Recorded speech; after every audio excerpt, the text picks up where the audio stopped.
jungle. Welcome to SS news. నేను మీ రమణ.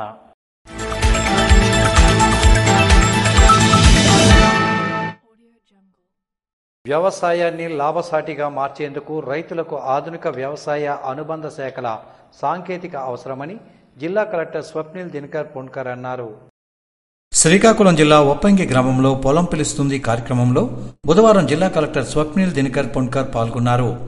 ఈ సందర్భంగా ఆయన మాట్లాడుతూ వ్యవసాయ అనుబంధ శాఖల పథకాలపై రైతులకు అవగాహన కల్పించడంతో పాటు క్షేత్రస్థాయిలో ఉన్న సమస్యలను పరిష్కారం చేయడం జరుగుతుందని అన్నారు.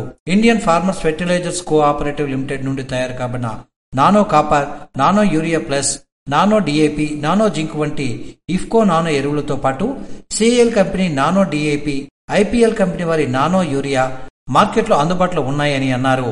ఇందులో బ్యాటరీ స్ప్రేయర్లు, పవర్ స్ప్రేయర్లు, డ్రోన్ స్ప్రేయర్లను రైతులకు పరిచయం చేశారు. ఇవన్నీ రైతులకు ఉపయోగకరంగా ఉంటున్నాయని అన్నారు. ఈ ఎరువులు గాలి, నీటి కాలుష్యాన్ని తగ్గిస్తూ పంట నాణ్యత, ఉత్పత్తిని పెంచుతాయని అన్నారు.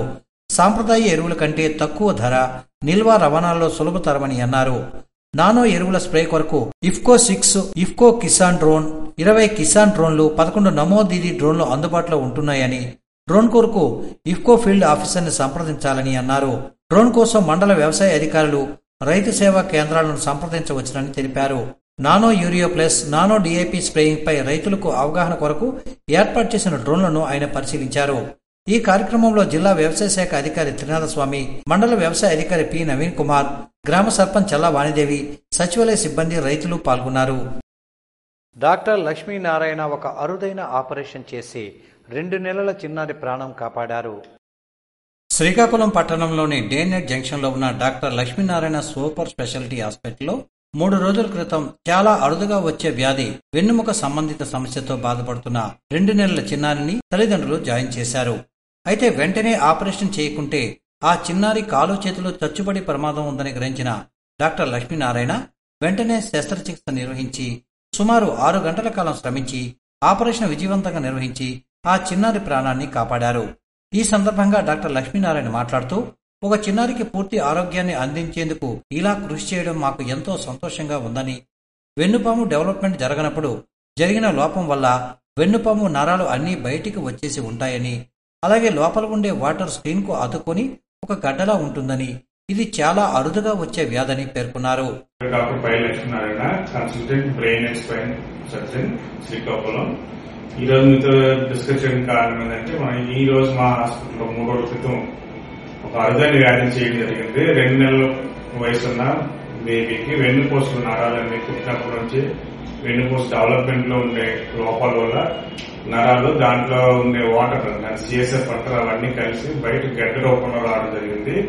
దీనివల్ల ఏంటంటే రెండు కాళ్ళు కూడా శక్తి తగ్గిపోయి తక్కువగా కదలటం జరుగుతుంది. ఇది అనేది చాలా రేర్ గా వచ్చింది, చాలా అరుదైంది. ఈ వ్యాధి ఏంటంటే మనం ప్రతి 10,000 మందిలో ఇలాంటి వ్యాధి ఒకటే వస్తూ ఉంటుంది. దాన్ని మనం విజయవంతంగా మన శ్రీకాకుళంలో doctor Lakshminarayana super speciality hospital నందు గత ఆదివారం చేయడం జరిగింది. 6 గంటల వరకు 3 రకాల సర్జరీ చేశాము. చేసి మైక్రోస్కోప్ చేయడం జరిగింది. ఆపరేషన్ చేసిన తర్వాత హ్యాపీగా పాస్, మోషన్ అన్ని పాస్ అయితే 2 కాళ్ళు కూడా కదిలించడం జరుగుతుంది. వీటి వల్ల అనేది ఇది చాలా కాంప్లికేటెడ్ సర్జరీస్ ఉంటుంటాయి. వీటిలో చేయటం ఇష్టపడి ఏంటంటే కాలుకు వచ్చే నరాలు పాడైపోవడం వల్ల అది శక్తి కోల్పోవడం, అది చచ్చిపెట్టుకోవడం కూడా జరుగుతుంటాయి. కొన్నిసార్లు ఏంటంటే ప్రాణాపాయ రిస్కులు కూడా ఉంటుంటాయి. ఇది మా మైక్రోస్కోప్ ద్వారా 6 గంటలు శ్రమించి హ్యాపీ చేయడం జరిగింది. ఇలాంటి వ్యాధులు ఉన్న వాళ్ళు మీరు డైరెక్ట్ గా మా హాస్పిటల్ నుంచి సంప్రదించి doctor Lakshminarayana super speciality hospital advance neuro dental care అందుకు మీరు సంప్రదించి ఇలాంటి వ్యాధులకి మీరు సరైన తక్కువ ఖర్చుతో సరైన ఖచ్చితమైన వైద్య సౌకర్యాలు పొందవచ్చు. ఇది ఆపరేషన్ జరిగి ఆనందంగా పేషెంట్ డిశ్చార్జ్ చేసేందుకు మేము చాలా సంతోషంగా ఉన్నాం. వాళ్ళ ఫ్యామిలీ మెంబర్స్ కూడా చాలా హ్యాపీగా ఫీల్ అయ్యారు.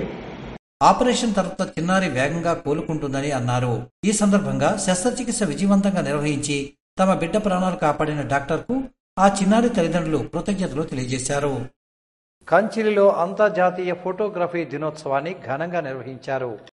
శ్రీకాకుళం జిల్లా కంచిలి మార్కెట్ యార్డ్ లో అంతర్జాతీయ ఫోటోగ్రఫీ దినోత్సవం ఉద్దానం ఫోటోగ్రాఫర్ అసోసియేషన్ కమిటీ ఘనంగా నిర్వహించారు. ఈ కార్యక్రమానికి Sompeta CI Mangaraju, Kanchili SI Parinaidu, MRO Ramesh లు హాజరయ్యారు. ఈ సందర్భంగా వారు మాట్లాడుతూ తమ నైపుణ్యతను మారుతున్న కాలానికి అనుగుణంగా తీర్చిదిద్దుకుని ఫోటోగ్రాఫర్లు ముందుకు సాగాలని ఆకాంక్షించారు. అనంతరం రెడ్ క్రాస్ మరియు ఉద్దానం బ్లడ్ బ్యాంక్ వారిచే ఏర్పాటు చేసిన రక్తదాన శిబిరాన్ని వీరు ప్రారంభించారు. సుమారు 60 మందికి పైగా ఫోటోగ్రాఫర్లు, మీడియా ప్రతినిధులు తమ రక్తాన్ని దానం చేశారు. రక్తదానం చేసిన వారిని మెమెంటో, ప్రశంసా పత్రం, మెడల్తో సత్కరించారు. హాజరైన అధికారులను ఉద్దానం ఫోటోగ్రాఫర్ అసోసియేషన్ సభ్యులు ఘనంగా సన్మానించారు. ఈ కార్యక్రమంలో ఇచ్చాపురం, కవిటి, కంచిలి, సోంపేట ఫోటోగ్రాఫర్లు పాల్గొన్నారు. శ్రీ సర్వమంగళాదేవి ఆలయ ప్రాంగణంలో నిర్మించిన 15 అడుగుల దక్షిణామూర్తి విగ్రహాన్ని బుధవారం బీజేపీ రాష్ట్ర అధ్యక్షుడు మాధవ్ ప్రారంభించారు. పార్వతీపురం పట్టణంలో గల శ్రీ సర్వమంగళాదేవి పీఠాన్ని బీజేపీ రాష్ట్ర అధ్యక్షుడు మాధవ్ మంగళవారం దర్శించుకున్నారు.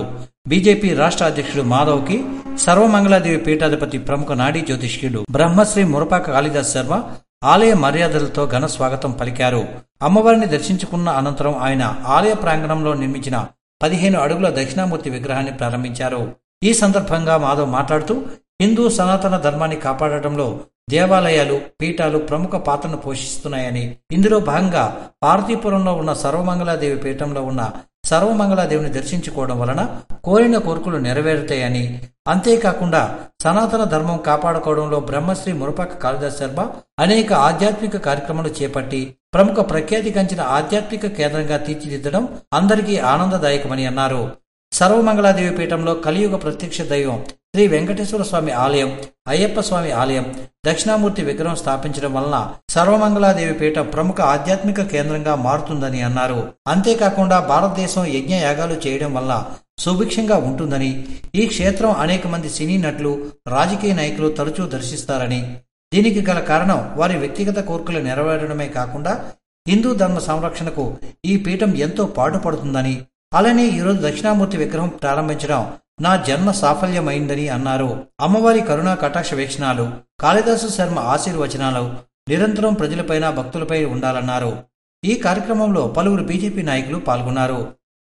శ్రీ సూర్యనారాయణ స్వామి వారిని BJP state president PVN Madhav మరియు ఎచ్చెర్ల ఎమ్మెల్యే నడికుదుటి ఈశ్వరరావులు బుధవారం నాడు దర్శించుకున్నారు. ప్రత్యక్ష దైవం, ఆరోగ్య ప్రదాత శ్రీ సూర్యనారాయణ స్వామి వారిని బుధవారం BJP state president PVN Madhav మరియు ఎచ్చెర్ల ఎమ్మెల్యే నడికుదుటి ఈశ్వరరావులు దేవాలయానికి విచ్చేసి స్వామివారిని దర్శించుకున్నారు. వారికి ఆలయ ప్రధాన అర్చకులు ఇప్పిలి శంకర్ శర్మ, ఆలయ కార్యనిర్వహణాధికారి సూచనల మేరకు ఆలయ సిబ్బంది ఘనంగా స్వాగతం పలికారు. తదుపరి ఆలయ అర్చకులు మరియు వేద పండితులు వేద మంత్రాలతో ఆశీర్వదించారు. ఈ సందర్భంగా వారికి శ్రీ స్వామివారి ప్రసాదాలను, చిత్రపటాలను అందజేశారు. వ్యవసాయ శాఖలో మంత్రి అచ్చెన్నాయుడు చేస్తున్న అవినీతిపై బహిరంగ దర్యాప్తు చేపట్టాలని వైఎస్ఆర్సీపీ టెక్కలి నియోజకవర్గ ఇన్ఛార్జ్ పేరాడ తిలక్ డిమాండ్ చేశారు. బుధవారం టెక్కలి పార్టీ కార్యాలయంలో నిర్వహించిన విలేకరుల సమావేశంలో పేరాడ తిలక్ మాట్లాడుతూ రైతులకు సబ్సిడీపై అందజేసే వ్యవసాయ పనిముట్లలోనూ అచ్చెన్నాయుడు తన ఓఎస్డీ పోలినాయుడుతో అవినీతికి పాల్పడుతున్నారని ఆరోపించారు. పనిముట్లు తయారు చేసే కంపెనీతో మధ్యవర్తిత్వం వ్యవహరించి డబ్బులు వసూలు చేయాలని ఆగ్రో జీఎంపై ఒత్తిడి తీసుకొచ్చి ఆ పని చేయలేను అన్న జీఎంను నెల్లూరు బదిలీ చేశారని విమర్శించారు. వ్యవసాయ కుటుంబంలో పుట్టారని చెప్పుకుంటూ అచ్చెన్నాయుడు రైతులను నిలువెత్తున ముంచుతూ రైతులకు కావలసిన సబ్సిడీలో అవినీతికి పాల్పడుతున్నారని అన్నారు. ముఖ్యమంత్రి చంద్రబాబు నాయుడు దీనిపై దర్యాప్తు చేయించి మంత్రివర్గం నుంచి బర్తరఫ్ చేయాలని డిమాండ్ చేశారు. 2018లో తిత్లీ తుఫాను వల్ల నష్టపోయిన రైతాంగానికి ఇన్సూరెన్స్ ను తెలుగుదేశం పార్టీ ఇవ్వకపోగా రైతాంగానికి 2019లో ఇన్సూరెన్స్ సబ్సిడీ అందజేసిన ఘనత జగన్మోహన్ రెడ్డిదే అని గుర్తు చేశారు. నందిగాం మండలంలో నిర్మాణం పూర్తయిన విత్తనోత్పత్తి కేంద్రానికి మిగతా సదుపాయాలు కల్పించి దానిని ప్రారంభించేందుకు వ్యవసాయ మంత్రిగా ఉన్న అచ్చెన్నాయుడు నేటి వరకు ఎటువంటి చర్యలు చేపట్టలేదని ప్రశ్నించారు. అచ్చెన్నాయుడు తన కుటుంబ సభ్యులు నిరంతరం అవినీతిపై దృష్టి సారిస్తున్నారు తప్ప అభివృద్ధిలో గాని రైతుల సమస్యల పరిష్కారంపైనే గాని దృష్టి సారించడం లేదని, రైతులకు యూరియా కొరత తీవ్రంగా ఉన్నా యూరియా పంపిణీకి నేటి వరకు ఎటువంటి చర్యలు చేపట్టడం లేదని ప్రశ్నించారు. ఎన్నికల సందర్భంగా తెలుగుదేశం పార్టీ అధికారంలోకి వస్తే టెక్కలిని జిల్లా కేంద్రంగా చేస్తారని హామీ ఇచ్చిన అచ్చెన్నాయుడు నేడు ఎందుకు ఆ ప్రతిపాదన చేయలేకపోతున్నారని ప్రశ్నించారు. ఇన్పుట్ సబ్సిడీ నేను ఇప్పిస్తాను అని చెప్పి అతను చెప్పాడా చెప్పలేదా? గత ప్రభుత్వంలో మేము ఇవ్వలేదని చెప్పి ప్రజలకు అబద్ధాలు చెప్పి మా ప్రభుత్వం వస్తే మేము ఇచ్చే ఏర్పాటు చేస్తానని చెప్పి అతను చెప్పారు. మరి అతనే ఈవేళ వ్యవసాయ శాఖ మంత్రి కదా, ఎందుకు ఈ పని చేయలేకపోతున్నారు అచ్చెన్నాయుడు గారు? మరి ఎన్నికల ముందు చెప్పారు, అన్ని పత్రికలు రాశారు, వాళ్ళ సహచరులే రాశారు. టెక్కల్ని జిల్లా కేంద్రంగా చేస్తానని చెప్పి 6-7 సంవత్సరాలు భారీ స్థాయిలో అన్ని పత్రికలు రాశారు, బాగా కొట్టారు. టెక్కల్ని జిల్లా కేంద్రం చేస్తామని ఏం జిల్లా కేంద్రం చేయలేకపోయారు? ఇతని వల్లే కదా. ఇతను జిల్లా కేంద్రం చేస్తామంటే కదా చంద్రబాబు నాయుడు గారు ఆ మాట కాకూడదు, అతను చేయకూడదు అని ఈరోజు పలాసకి ప్రపోజల్ పంపిస్తున్నారు. మరి బ్రిటిష్ కాలంలో ఉన్న ఈ రెవెన్యూ డివిజనల్ హెడ్ క్వార్టర్ని ఇవాళ జిల్లా కేంద్రం చేయకుండా పక్కనున్న పలాసను చేస్తున్నారు. అంటే అక్కడున్న శాసనసభ్యులు గొప్పవాళ్ళ, ఈ మంత్రి గారు అసమర్థత? ఇది చెప్పమంటున్నాను, మీరే చెప్పండి అని. కొంతమంది తెలుగుదేశం నాయకులు అవగాహన రాహిత్యంతో అచ్చెన్నాయుడు పాల్పడుతున్న అవినీతికి మద్దతు తెలపడం సిగ్గుచేటని అన్నారు. రైతులకు ఉచిత పంటల బీమా ప్రీమియం ప్రభుత్వమే భరించాలని డిమాండ్ చేశారు. ఈ కార్యక్రమంలో బీసీసీఎల్ రాష్ట్ర ప్రధాన కార్యదర్శి గురునాథ్ యాదవ్, సంతపమ్మల జడ్పీటీసీ సభ్యులు పాల వసంతరెడ్డి, నందిగాం ఎంపీపీ నడువూరి శ్రీరామూర్తి, మండల పార్టీ అధ్యక్షులు హనుమంతు వెంకటేశ్వరరావు, సంపతరావు, హేమసుందరరాజు, తమిళి పాల్గొనరావు, వైఎస్ఆర్సీపీ నాయకులు కిల్లి అజయ్, పోలాకి మోహన్ రావు, కర్ణిక జీవన్, పేరాడ వెంకట్రావు, బమ్మిడి కూర్మారావు, పినకాన వైకుంఠరావు, టంకాల హిమాకర్, టంకాల బాబురావు తదితరులు పాల్గొన్నారు. ఇవ్వండి ఎస్ఎస్ న్యూస్ విశేషాలు. తిరిగి మళ్ళీ మరిన్ని విశేషాలతో కలుద్దాం. Stay tune to SS news.